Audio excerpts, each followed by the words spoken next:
ngathi isikhathi siyahamba asimanga. Isikhathi sibala usuku libala iviki libala inyanga ibala unyaka. Sesiphinde saqhuma futhi leso sililo, sengizikhale zonke azikho engingazikhalanga. Ezinye bengizikhala zwele phansi, ezinye ngizikhale zize zome. Ngakho-ke khala zome mntakwethu, mina lapha bengize nge-education, kepha manje sengize ne-medication. Sesiphinde saqhuma futhi isikanandi isililo siphindelela.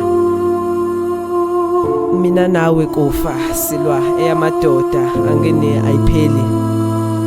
Lapha kusegoli kwanyama kayipheli, kuyophela amazinyo endoda.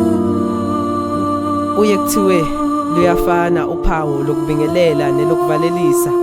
Mina zolo lokhu bengikubingelela, kepha namhlanje sengiyakuvalelisa. Ngike ngasala nembuzo engangizibuza wona, ukuthi lo mphefumulo baba owuthatha njalo mihla namalanga, ngiyafisa ukwazi ukuthi uyaphi embongi yakwaDladla.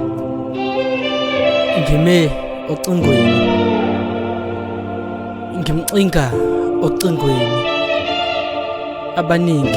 Iningi lithi iwile elembewu. Lokhu okwenzekile akuqali lana futhi akugcini lana. Solo lokhu ebengibingelela, angithi bathi umnandi usawubona, ubuhlungu usuyosala kahle kahle.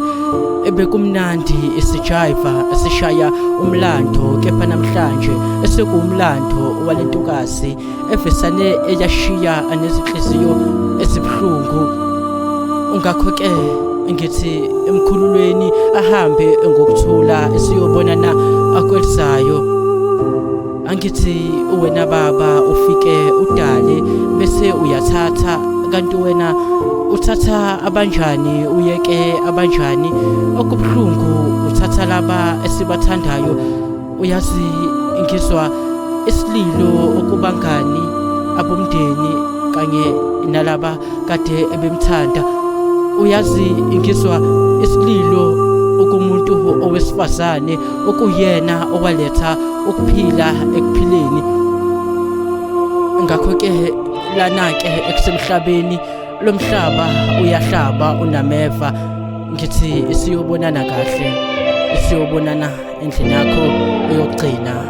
Ngale nkondlo ebengigcina usabza imbongi elaphayo, elokugcina lithi njengomnotho sonke sophelela phansi.